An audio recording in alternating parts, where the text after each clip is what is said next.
Hello, New York. Hello, hello, hello, hello. Okay, so before we get into how do we all solve the climate issue together, let's do a little raise your hand kind of poll. How many of us live in a city? I can't count all the hands, but it feels like almost everyone. Uh, and of the people who live in a city, can people just shout out, why do you live in a city? Diversity. Work. Good one. So, someone else? Lifestyle. What does lifestyle mean? Amenities. Yes. Who else? A few more. I'm sorry. Walking and biking. We just heard about city bikes. Pearl Jam. Oh, culture. I was like Pearl Jam. That's pretty cool. So, here's the thing. I'm Gary, as you heard in the bio. I'm from Chicago. I freaking love living in cities. I'm here to talk about how cities are part of the climate solution and not continue to be a part of the climate problem. This is an abridged version, I should tell you, of a TED talk that I gave this April about how do we reuse things again and again in cities to protect our climate. You can find that on TED.com. You're going to get an abridged version today. Okay, so the reason I love cities, and particularly Chicago, things like food, things like this amazing architecture, diversity, people, culture. Yes, I started the company in Chicago. Yes, I went to Chicago for graduate school, so work, all of these things. But unfortunately, very unfortunately, our cities are culprits for a massive other problem. They're the largest contributors to carbon emissions and waste. I brought some figures for you. Our cities emit each year about 25 gigatons of carbon emissions. That's nearly 60% of all global emissions. Just think about that. Our cities are responsible for about 50% of all global waste. That's about, I did the math, 1.1 billion tons of waste come directly from our cities. So while they're great, they're where we come to learn and to work and to thrive and to have a great lifestyle and have amenities, they also are the byproduct of producing the largest challenge in my mind that humans will face in our generation. So, how does this play out in you guys' lives? As I got here from Midtown, I noticed tremendous amounts of building projects, and I'm sure we've all seen that, steel dumpster on the side of the corner where people throw things in it after a building project, whether it be chairs, whether it be pieces of wood or steel. It turns out that those materials that make up what's called the built environment, so the environment humans have built, buildings, contribute to 40% of all landfill waste. That's right, we build buildings, and when we renovate them, what we do is we knock all the material down, we put it in a dump, 40% of which is all coming from buildings that could actually be reused. Okay, so 40% of building material goes to landfill.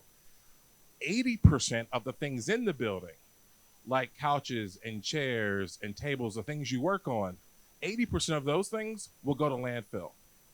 So if I just think about the working world, forgetting the home for a second, there's a lot of work we can do in our cities to keep those materials from easily going or ever going to landfill.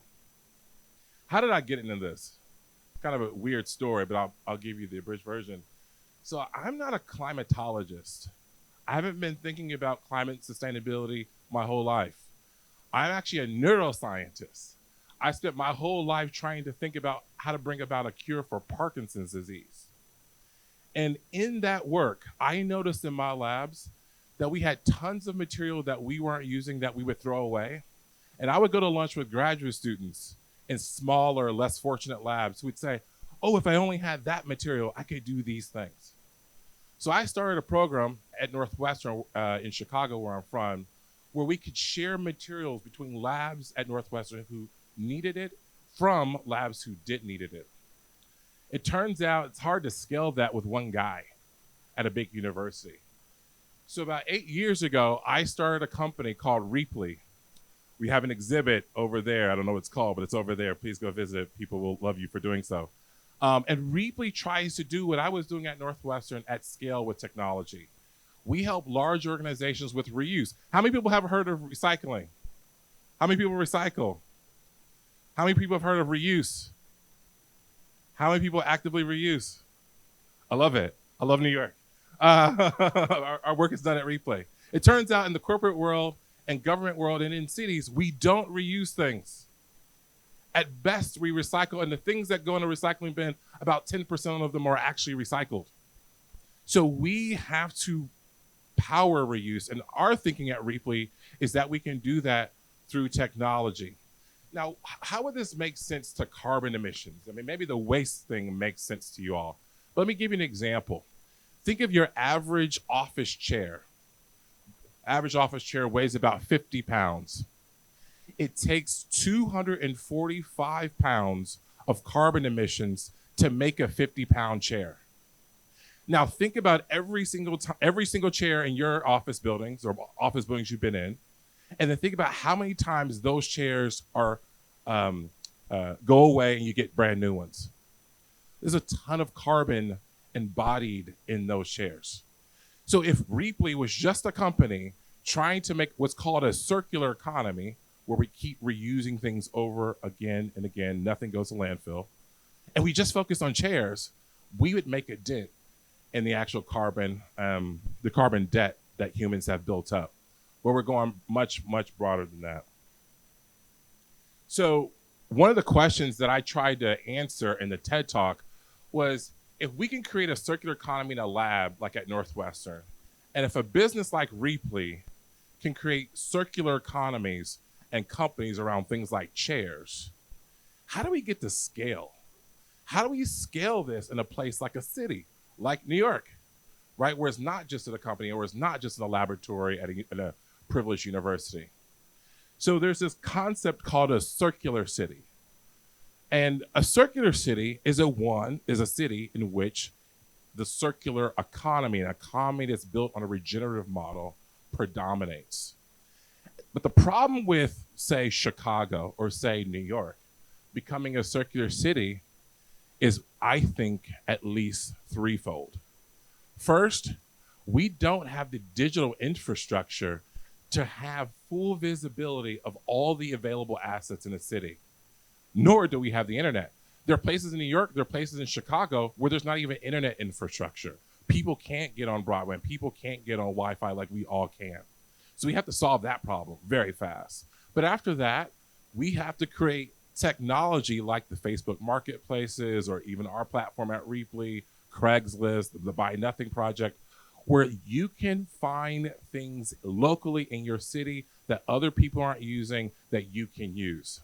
If people just remember back 2.5 years, which maybe feels like a whole generation ago at the beginning of COVID, and we had governors in this state and others getting on television saying, hey, if you got any masks, if you got any ventilators, call this number.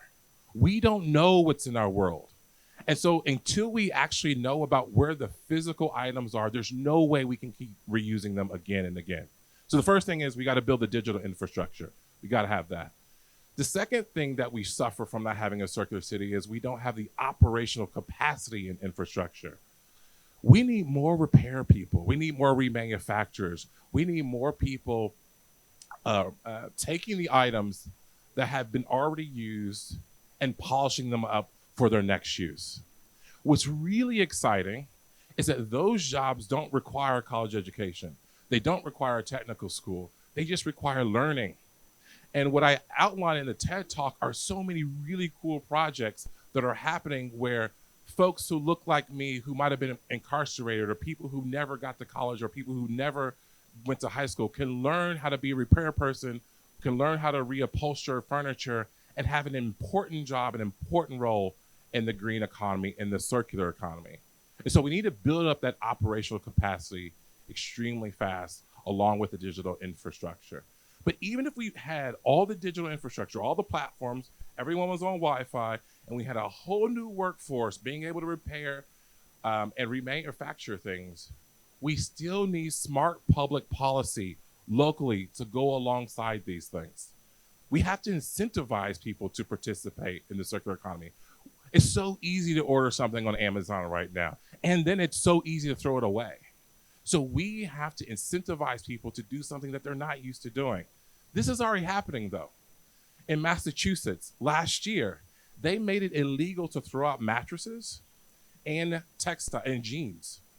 But alongside that, they have a website which maps out all the places in Massachusetts where you can dump your mattress, and guess what? It gets recycled. It doesn't go to landfill. And this is just one of many examples of what's going on in places like San Antonio, where they're giving property tax cuts if you're remodeling business buildings that are historic buildings. So again, we need digital infrastructure, we need the operational capacity, and we need smart local public policy to help build a circular city. Now, I'll end with why this is important. If we can establish just 1,000, then it sounds like a lot, but it's actually not a lot, circular cities globally, just 1,000 by 2040, so we got a little time, we can reduce carbon emissions by 63% and get back on track for meeting our obligations set out in the Paris Accords. 1,000 cities, 63%. The biggest hit you'll get, bigger than EVs, bigger than not eating cows, bigger than everything else you can think of. Okay, that's where I get excited, because Rheaply has taken on as a mission to start some of those circular cities. Last month, we launched the Bay Area Marketplace with the local city government in San Francisco, and we now have a circular city going in the Bay Area. And yesterday, with Google, we launched a circular city here in New York. And by next year, we'll be in 50 cities. We'll be in 50 cities building the digital infrastructure. So if you're moving out of a place or you're moving out of a building and you don't know what to do with your stuff, and or you want to find things that have been lightly used or could be reused, you can do that free, easily, and hopefully it's a delightful technology experience. If it's not, talk to my product manager over here. So I'm going to leave you with the exact last paragraph. It's very short of my TED Talk because I think it brings it all together. Cities are ground zero in our fight against climate change. And in that fight, we're all neighbors, not strangers, not competitors. We need each other for whatever city or town we reside in. And if we can all participate in making our cities circular, sharing resources locally when we no longer need them, a concept that simple, then a net zero future is quite possible. Thank you all. Thank you, New York.